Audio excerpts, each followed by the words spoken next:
The Imperial Palace medical wing had seen many horrors, but nothing quite prepared us for the day the Emperor's offspring hatched. I am Velth, senior physician to the royal household, and in my 43 cycles of service, I had never witnessed such absolute pandemonium.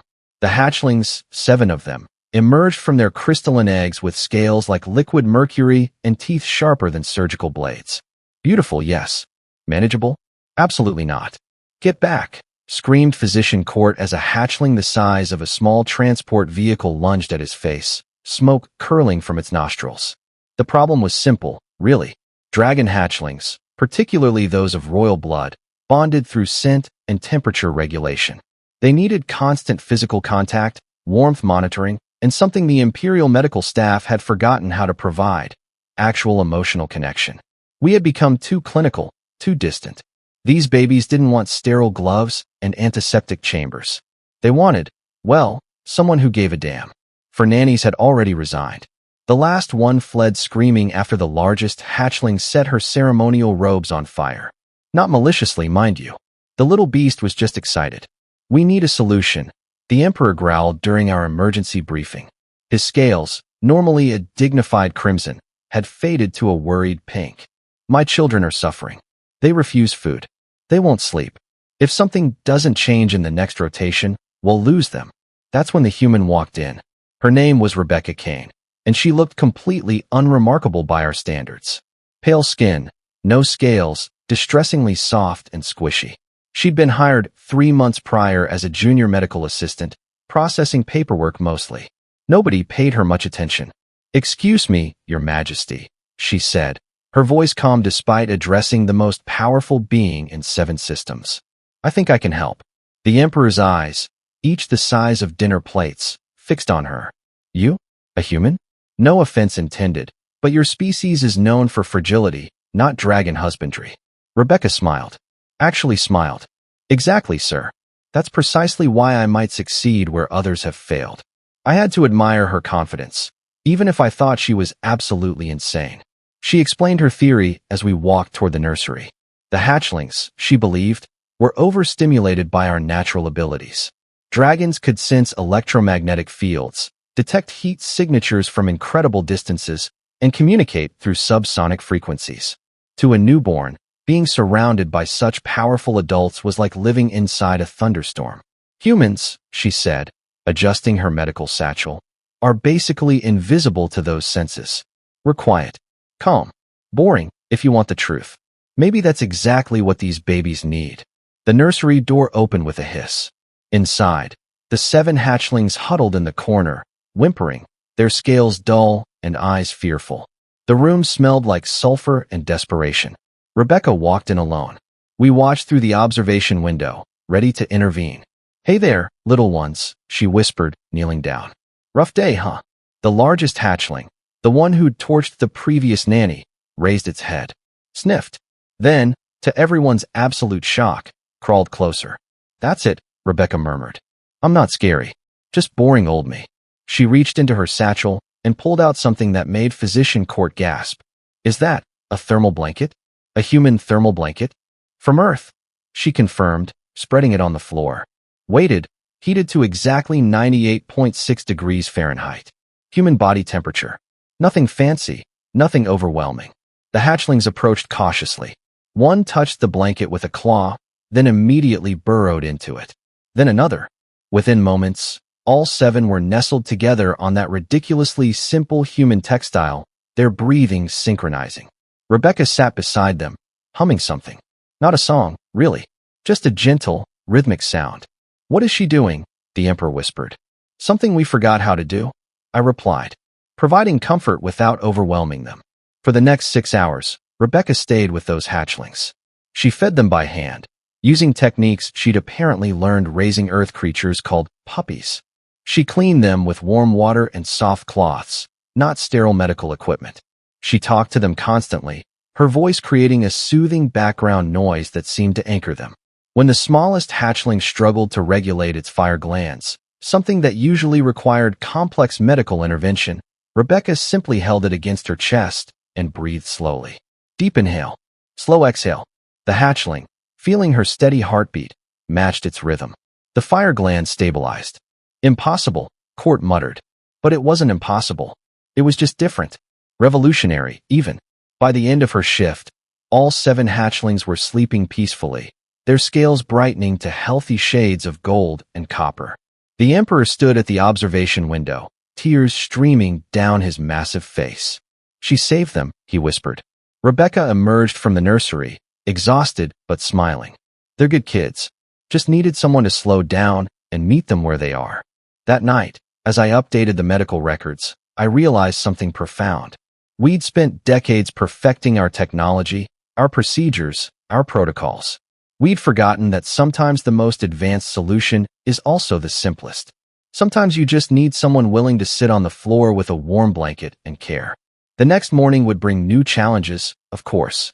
But for now, 7 royal hatchlings slept soundly, and the human who'd accomplished the impossible was already planning her next shift. And that, my friends, is where our story truly begins. The political fallout was, shall we say, spectacular. By morning, news had spread through the Imperial Palace like wildfire. A human, a species barely considered for custodial positions, had accomplished what the Empire's finest physicians could not. The Royal Medical Board convened an emergency session, and I had the distinct pleasure of watching 67 pompous administrators argue in circles for 3 hours. "This is unacceptable," shouted Chief Administrator Gren, his neck frills flaring purple with indignation. "We cannot have palace protocol dictated by some mammal with no formal training in dragon biology." Rebecca, sitting quietly in the corner, raised her hand. "Actually, I have a doctorate in xenobiology from Earth's Cambridge University.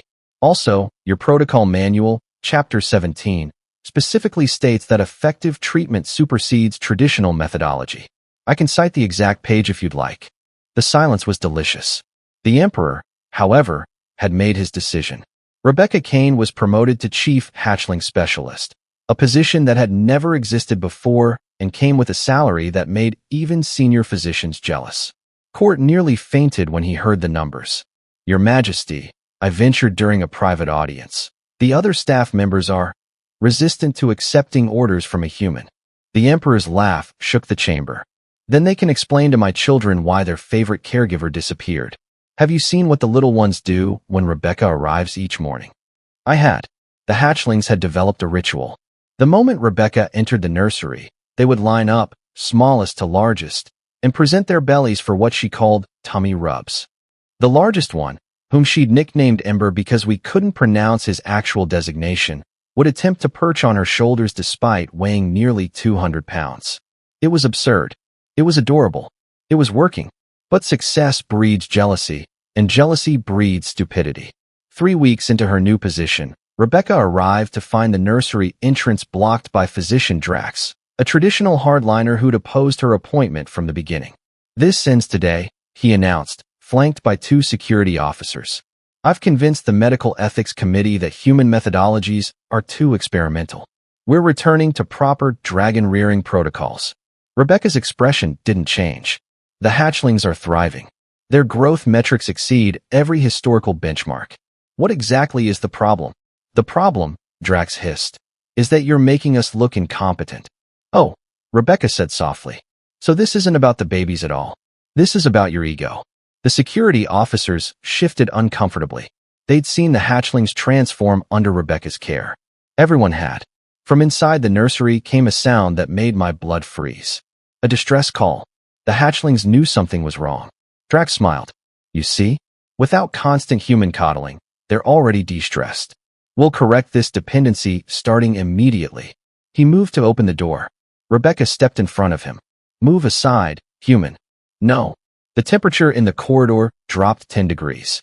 Drax was twice Rebecca's size, with claws that could shred steel. But she didn't budge.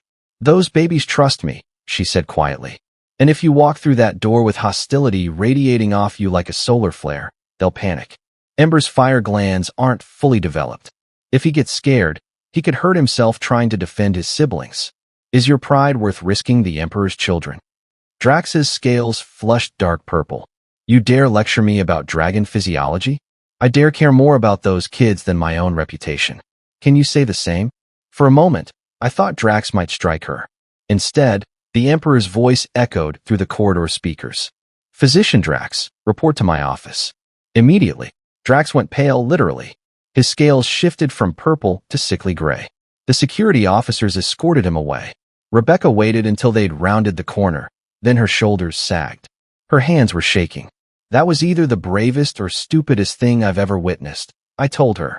She laughed, a slightly hysterical sound. "Probably both. Can you check on them? I need a minute before I go in. Don't want them sensing I'm rattled." Inside the nursery, the hatchlings had arranged themselves in a defensive circle, the smaller ones protected in the middle. Ember's scales glowed orange with barely contained fire. But when Rebecca entered 2 minutes later, perfectly calm, they rushed her like she'd been gone for years. I know, she murmured, sitting down as they climbed over her. "Scary morning. But we're okay. Everyone's safe." Drax was reassigned to a research station on the Outer Rim. The Medical Ethics Committee suddenly discovered that human methodologies were, in fact, perfectly acceptable. Funny how Imperial displeasure clarifies thinking. 6 months later, the hatchlings had grown into healthy juveniles. They still preferred Rebecca above everyone else, but they'd learned to accept other caregivers. She'd trained a whole team using her techniques, turning our entire approach to dragon husbandry on its head. At their official presentation ceremony, where the Emperor introduced his children to the assembled noble houses, Ember did something unprecedented. He walked past his father, past the assembled dignitaries, and placed his head in Rebecca's lap.